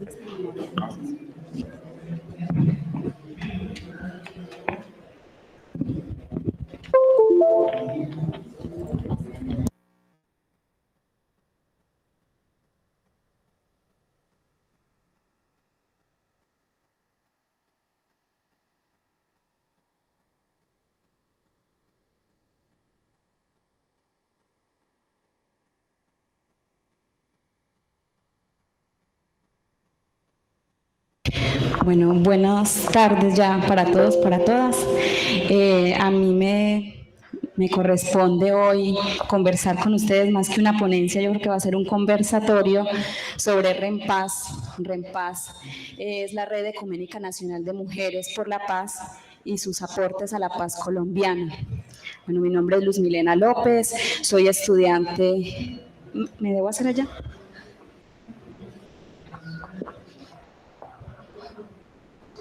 Soy estudiante de la Universidad Católica de Oriente, octavo semestre de Teología, y en esta ponencia pretendo visibilizar el aporte que la Red Ecuménica Nacional de Mujeres por la Paz, RENPAZ, ofrece a la construcción de la paz colombiana mediante su propuesta de ecumenismo de base en los Montes de María Sucre, en la que un grupo de mujeres víctimas del conflicto armado, desde una perspectiva ecuménica, generan propuestas de perdón y reconciliación para sus comunidades. Este trabajo lo he estructurado en dos partes. La primera es una breve contextualización histórica de RENPAZ, de la Red Ecuménica Nacional de Mujeres por la Paz, y la segunda es la visibilización de esos procesos de fe y el aporte del ecumenismo de base a la formación de las mujeres como lideresas de proyectos sociales y políticos que se orientan a la construcción de la paz colombiana. He querido iniciar esta ponencia con un fragmento de una canción de Ana Mercedes Pereira, que va a ser de quien voy a hablar ahora mucho, que ella es la fundadora y lideresa de RENPAZ. Ella, antes de fundar RENPAZ como tal, ella también compone, es cantautora, y siento que este fragmento de esta canción representa mucho lo que les voy a compartir. La canción se llama Cantan las mujeres en medio de la noche. Sus voces como llamas iluminan el camino. Sus pasos fatigados ya no se detendrán. Sus voces cual cascada irrumpen en la noche y brotan cristalinas fuentes de libertad que se encuentran, se funden en abrazos y van haciendo un río de esperanza, amor y paz. Esas voces que gestan el futuro, aún en medio de la noche, nadie las detendrá. Siento que toda esta parte es lo que estas mujeres en los Montes de María, que es de lo que les voy a hablar ahora, lograron salir de ese ámbito privado, de miedo al público, y unas voces que ya no van a ser opacadas y silenciadas. Por favor. Bueno, entonces en RENPAZ, que es Red Ecuménica Nacional de Mujeres por la Paz, se apoya en el marco de la resolución 1325 del año 2000. Esta resolución habla sobre mujeres, paz y seguridad. Esta resolución va a ser muy importante porque va a permitir que, primero, ver un enfoque diferenciado de cómo afecta el conflicto armado a las mujeres y a los hombres, porque no siempre afecta de la misma manera a los varones y a las mujeres. Y lo segundo es porque va a posibilitar que a la mujer se le permita una participación con más fuerza en los lugares de decisión, en los lugares donde se toman las decisiones en cuanto a la construcción del paz y el conflicto armado. Ellas se van a apoyar mucho en esta resolución 121325, que luego las va a unir también a ONU Mujeres, que las va a apoyar. Como tal, REMPAZ entonces nace como proyecto en el año 2000. Nace como proyecto y empieza a desplegar su trabajo por la paz en los departamentos de Nariño, Putumayo, Caquetá y Cauca. En este año, y más o menos hasta, bueno, todo ese año, ellas más ahí no van a tener tanto un trabajo de acompañamiento a comunidades, sino que va a ser más de tinte académico, ponencias, conferencias, van a estar en diversas universidades y el público que va a estar con ellas es muy variado, porque desde la gente campesina, víctima de la violencia, hasta alcaldes, gobernadores, también académicos, y eso las va a ir impulsando a poder empezar ese proyecto tan hermoso.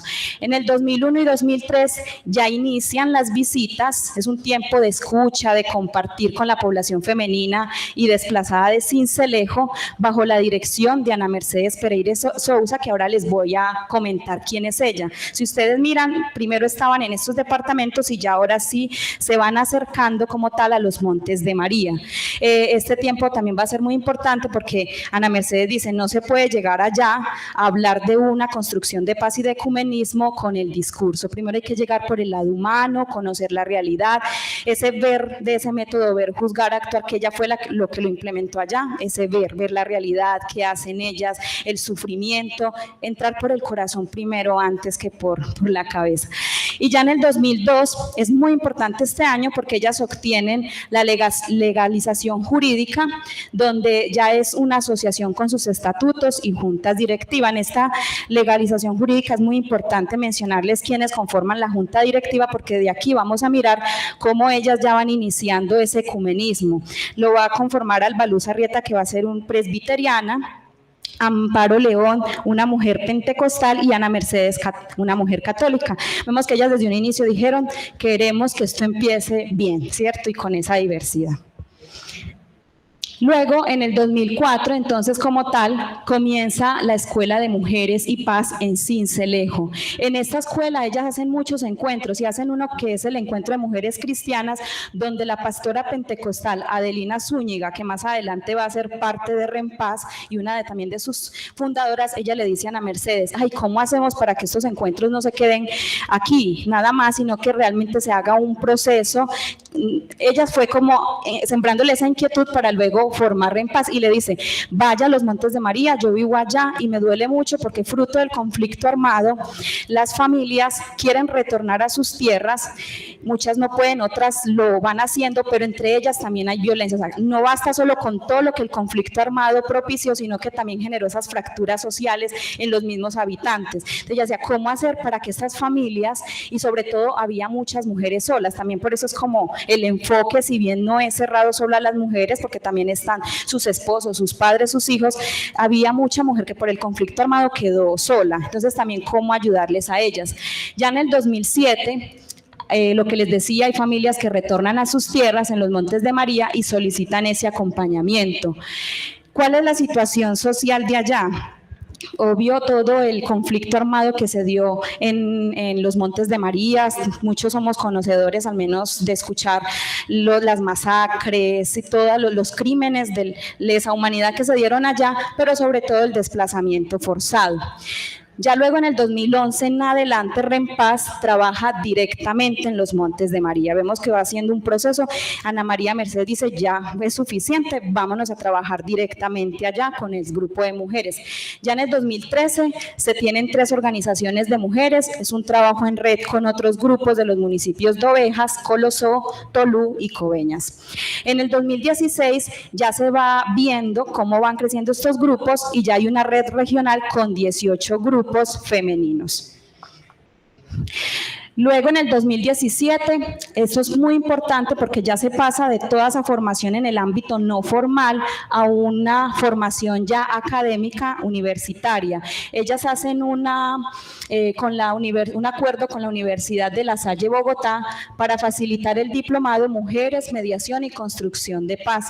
Ana Mercedes cuenta esto con mucho entusiasmo porque ella dice, estas mujeres que muchas no habían acabado su básica secundaria, básica primaria, cómo muchas lograron, porque el estudio también es una parte importante de esta formación, y tener su primer certificado también las fue empoderando en ese ámbito de estudio, y también porque ya se pudieron unir a este diplomado. Aquí obtienen el apoyo de ONU Mujeres gracias a la entidad holandesa Mensen Meeting Missie, que también es una entidad ecuménica, y se vinculan con el proyecto Mujeres y Seguridad. Entonces acá se va dando estos procesos de transformación de imaginarios políticos y religiosos, individuales y colectivos, para posicionarse como mujeres sujetos de derechos, para constituirse lideresas de sus organizaciones y comunidades.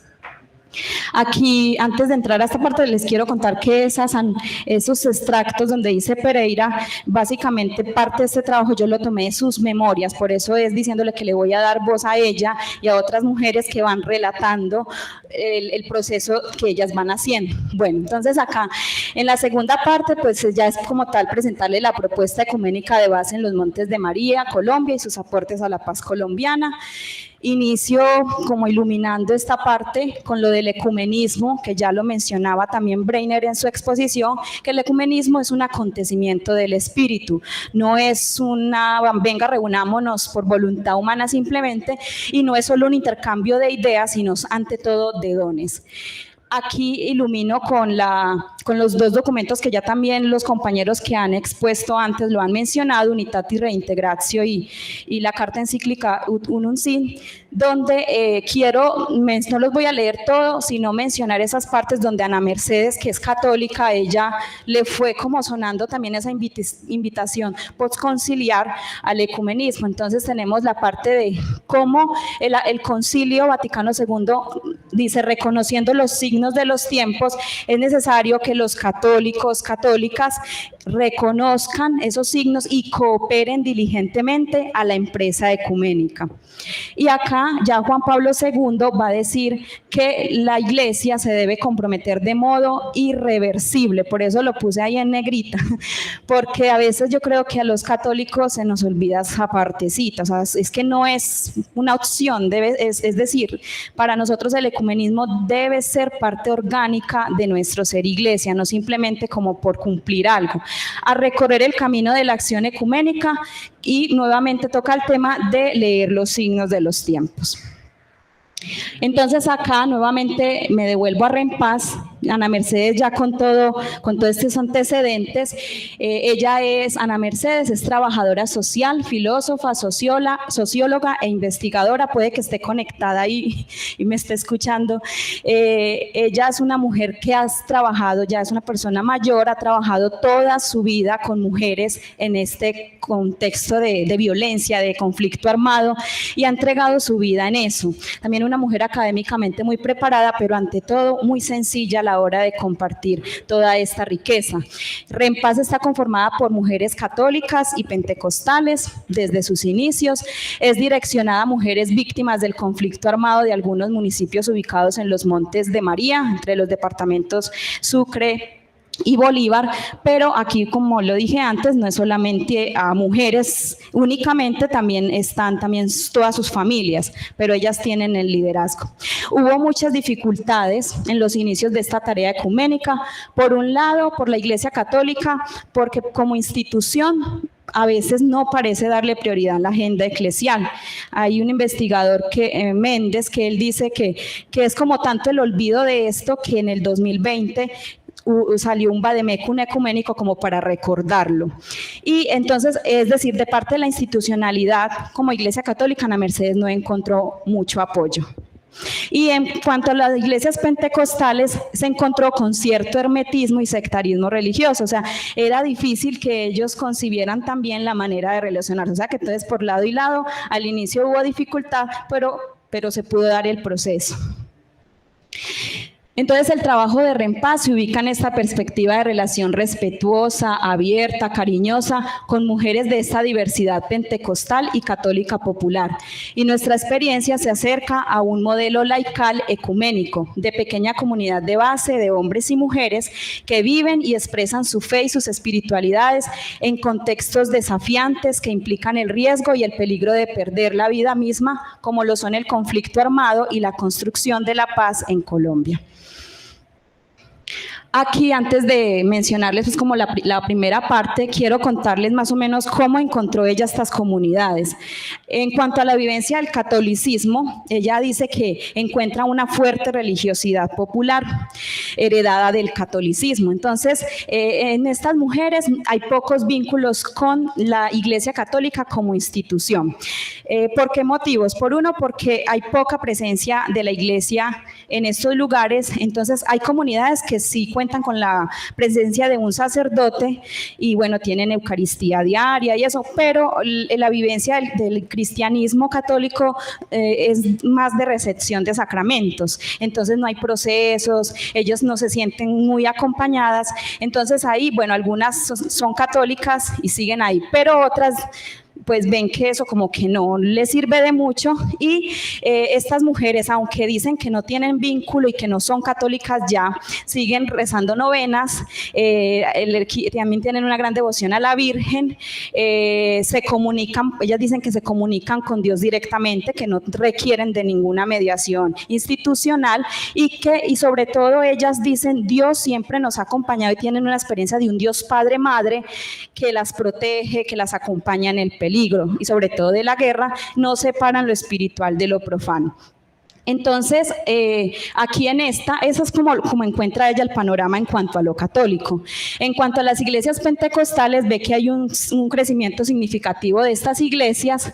Ella, Ana María Mercedes, hace un trabajo como en la década de los 90 sobre ver por qué estas iglesias han crecido tanto en lugares de conflicto y ella encuentra sobre todo porque son iglesias que son muy cercanas, tienen mucho sentido humano, son muy solidarias, van de casa en casa, si se muere un familiar ahí están, no es que la iglesia católica no lo haga, pero en estos lugares las iglesias pentecostales se van hasta la última vereda y entonces todo ese sentido humano hace que estas iglesias crezcan y las mujeres allí sientan más esa posibilidad de acompañamiento y para ellas muchas mujeres que pasan de la iglesia católica a la iglesia pentecostal dicen que los cultos donde lloran, gritan, esta parte de sanación, para ellas se vuelve una especie de catarsis, donde pueden sacar todo ese dolor que la guerra les ha implementado.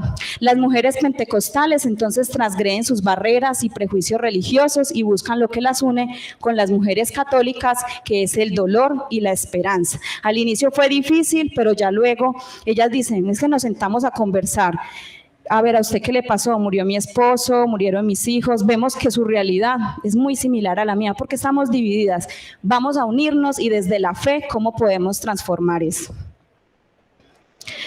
Luego, entonces, aquí, en cuanto al ecumenismo, Ana Mercedes, yo la interrogaba mucho, yo decía, Ana Mercedes, pero cuénteme algo del ecumenismo, ¿qué es eso? ¿Cómo lo vivían ustedes? Y ella dice, no, yo no hago cátedras, ni hicimos cátedras de ecumenismo.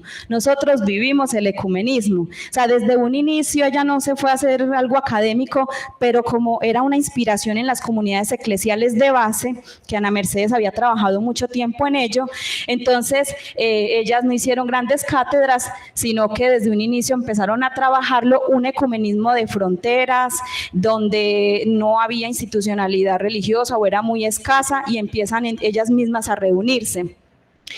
Aquí está el testimonio de ella, donde dice que con el trabajo de las espiritualidades desde REMPAZ nos hemos empoderado más de lo esperado, hemos vivido el ecumenismo en colectivo, nos escuchamos unos a otros y podemos aportar todo lo que por dentro llevamos, decir lo que se siente según su religión y así aceptar tal cual como es el ser humano. Esto lo dice Patricia Benítez al inicio, por eso vemos aquí que también ellas no tienen como, sabemos pues que religión ya sería un diálogo interreligioso, pero ellas van después también depurando y formándose en ese sentido del lenguaje.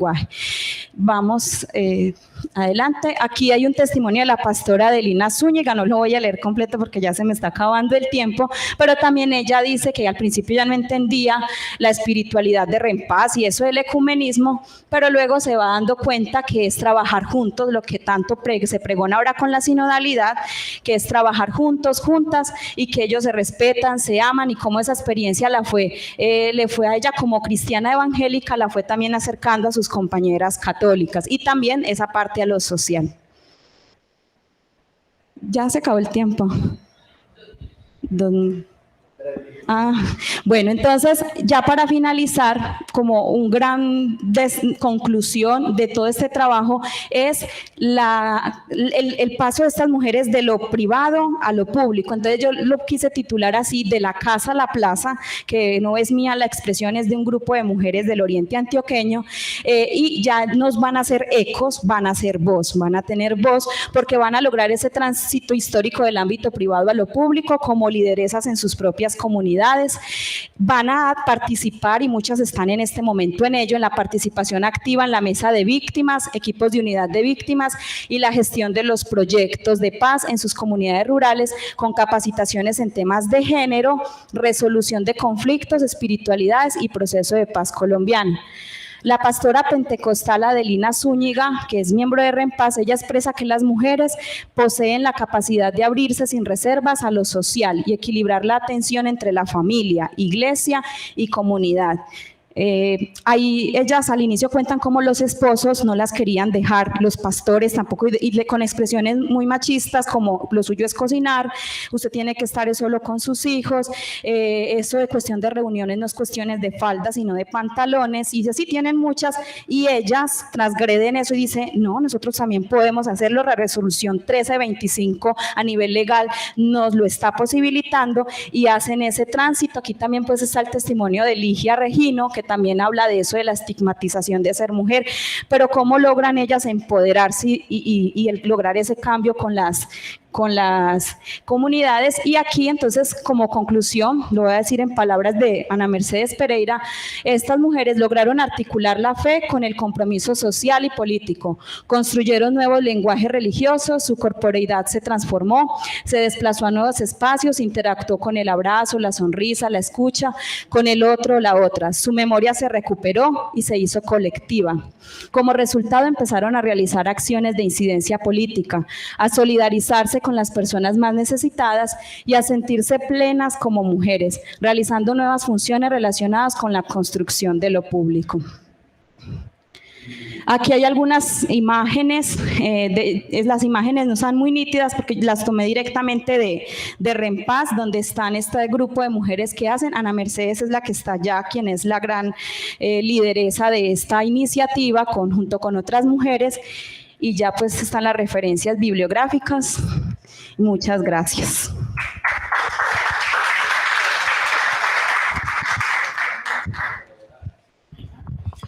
Bueno, muchas gracias.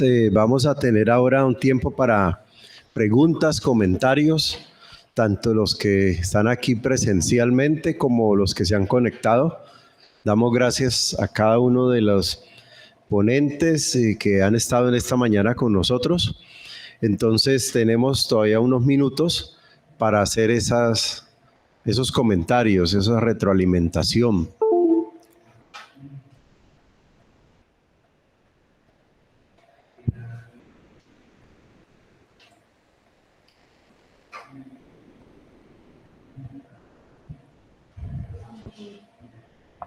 Sí, Marta. Perdón, Marta, hay que hablar por acá para que... Hola, yo soy Marta Luzardi, soy estudiante de la Unión Bautista. Muy buenas las presentaciones, excelente. Ustedes tres me encantó, muy puntual, muy bueno. Los chicos de los videos también.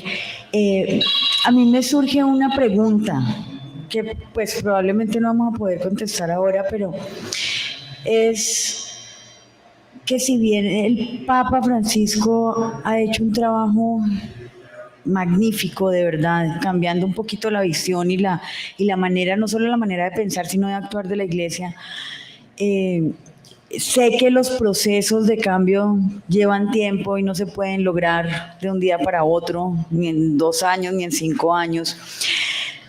Pero sí sería bueno preguntarnos un poquito cómo se ha visto reflejado estos cambios que él ha propuesto de verdad en la vida diaria o en la realidad de las comunidades que tocan los católicos o en la realidad de los, no los católicos, en la realidad de todos, porque todos oímos acerca del Papa Francisco y nos sirve de ejemplo a todos, ¿no? Entonces, ¿cómo de verdad eso se ha visto traducido a la realidad? Algo así como lo que nos contó Liliana, ¿es tu nombre? Milena, qué pena, Milena. Algo así como lo que ella dice, o sea, todas estas ganas de esta señora Pereira, todo lo que trató de hacer, ella hizo un proceso juiciosísimo y empieza a ver resultados a los años. Entonces, ¿cómo vemos traducido ese esfuerzo de la Iglesia Católica en cabeza de Francisco en realidades? Es una pregunta que no.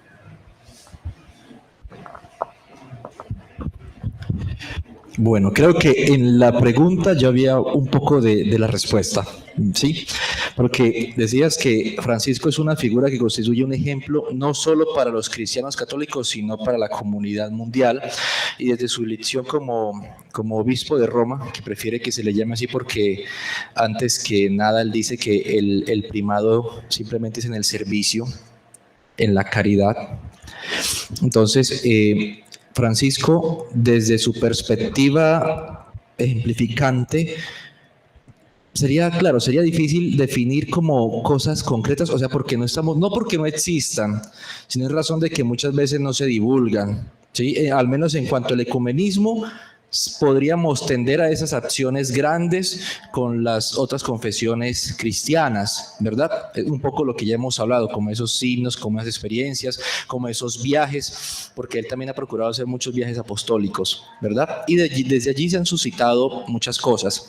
Su participación en la vida política y en la vida de las relaciones entre los estados también es muy notoria. Siempre ha manifestado su descontento en situaciones como la que nombrábamos de la guerra en este momento. Él ha sido artífice de paz en muchas otras circunstancias. Y yo creo que ya trayéndolo desde la Iglesia Universal a la concreción de las iglesias particulares, los mismos procesos evangelizadores, los mismos itinerarios de fe y de pastoral se han visto permeados por esas experiencias. El magisterio de Francisco, todo lo que ha sido la construcción del mismo concepto de la casa común, ¿sí? De toda esa ecología, de toda la fraternidad, ¿sí? Esos documentos que hemos podido obtener de su magisterio, todo esto ha repercutido en distintos ámbitos. Entonces, la Iglesia sigue siendo un referente. Y aunque no es poseedora de la verdad completa, sino de una parte, esa parte de la verdad es la que estamos llamados a defender, y la verdad de Jesucristo, ¿verdad? Entonces, considero que, por ejemplo, hacer un proceso investigativo como el que ha hecho la hermana Milena, claro, resultaría provechoso porque sería una materialización de esto, ¿no? Los procesos existen, ciertamente. Habría que profundizarlo, ya lo decías también, sería como, no podemos responder a la pregunta totalmente, pero ya hay parte de esa respuesta en la misma inquietud.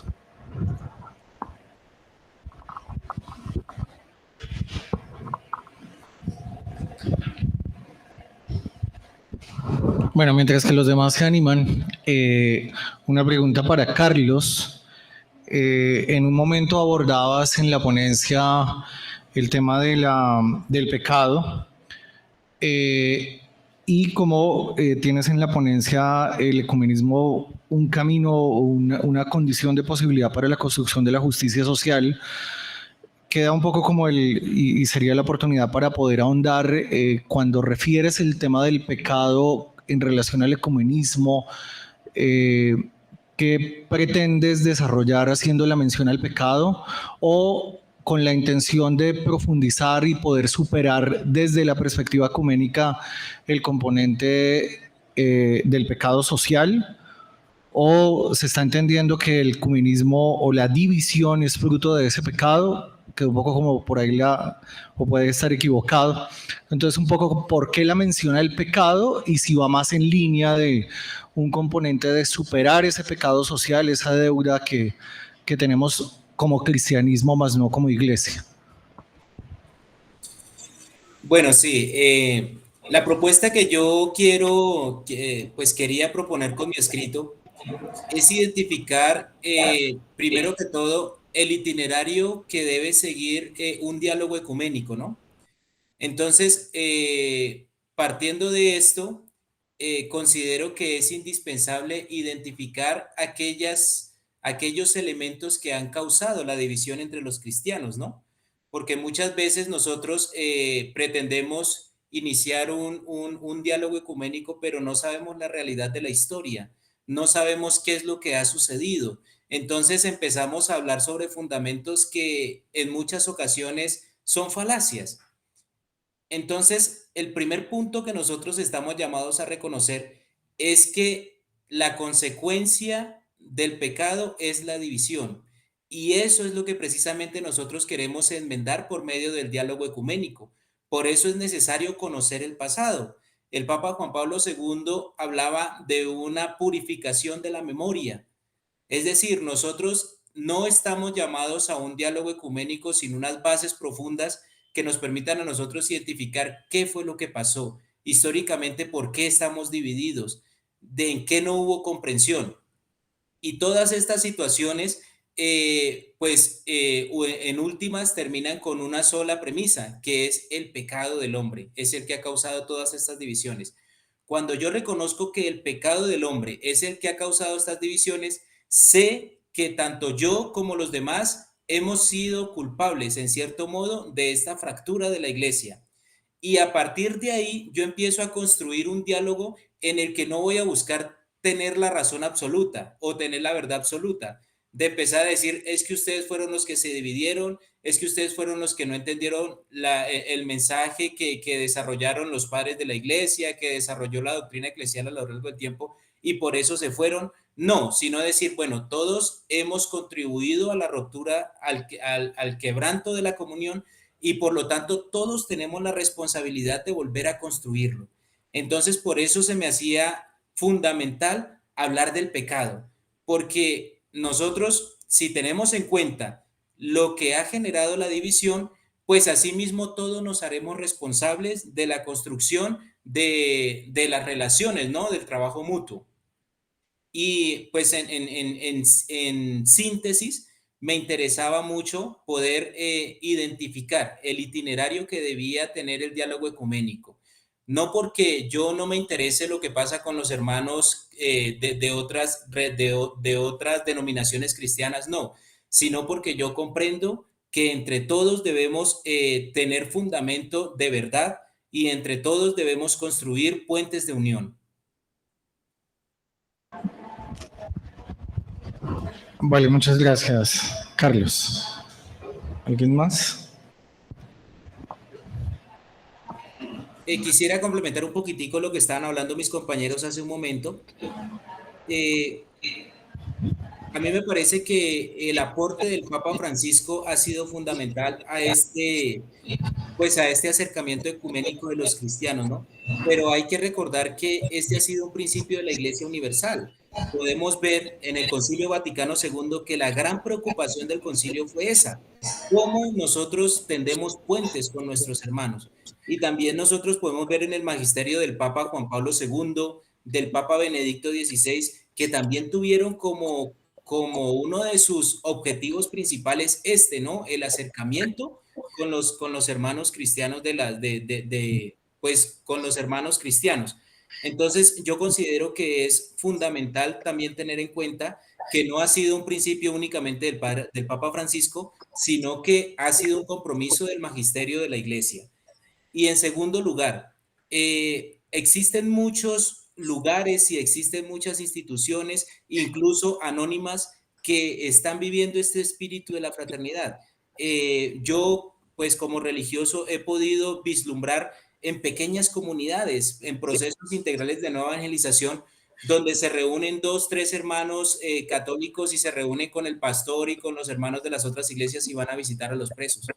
Son trabajos anónimos que no necesariamente pues hay que publicar, pero que sí considero yo que son esos frutos que se están ya recogiendo de lo que la Iglesia ha venido implementando en los últimos años, ¿no? Especialmente, como lo decía un compañero hace un momento, desde el Concilio Vaticano II, donde ya se manifestó ese interés y esa necesidad de unión. Bueno, gracias, Carlos. Hay una mano ahí levantada, Alberto, adelante. Bueno, en primer lugar decir que creo que Carlos Puente plagió mi pensamiento porque estaba precisamente por decir eso. Es parte de la Iglesia Católica el ser ecuménica en su concepción. Ahora, evidentemente, como toda organización, depende mucho del liderazgo humano, como cualquier, y en algunos de los casos se puede ver más evidenciado ese ecumenismo, ese diálogo, esa visión. Quizás en Juan Pablo II y en el caso de Francisco se ve más porque estos han tenido que ver con la acción social y se ha visto un poco más, ¿no? Y por supuesto que se celebra que Francisco haya continuado esa dirección, pero quería aportar y respaldar lo que Carlos decía. Es parte de la Iglesia Católica el ser ecuménica y también interreligiosa, pero como hoy día estamos con el tema ecuménico, me parece que sí está en nuestros fundamentos. Ya, gracias. Yo tenía una pregunta para Daniel Alejandro, cuando habló de las espiritualidades, y destacó como unos impulsos que se pueden encontrar en la historia, en el periodo de la Reforma, y luego habla de ese nuevo impulso en el siglo XX, digamos en nuestro tiempo, pero no me quedó claro porque ese impulso, por ejemplo, de Lutero tuvo un enfoque muy cristológico, cristocéntrico, y los enfoques de espiritualidad en la actualidad tal vez no están necesariamente enfocados en ese centro. ¿Cómo? No sé si eso es lo que dijiste, pero ¿es posible entonces hablar de un mismo tipo de espiritualidad en ese sentido? ¿O cuál sería el enfoque de la espiritualidad o de esa emergencia de las espiritualidades actuales? Sí, Pablo, lo que quise decir durante el fenómeno postridentino y la emancipación de la reforma en la sociedad, no tanto en la estructura eclesial, porque es claro que tanto la institucionalad como la vida orgánica de una iglesia no van sincrónicamente unidas. Es evidente que el pueblo va por un lado y la iglesia va por otro.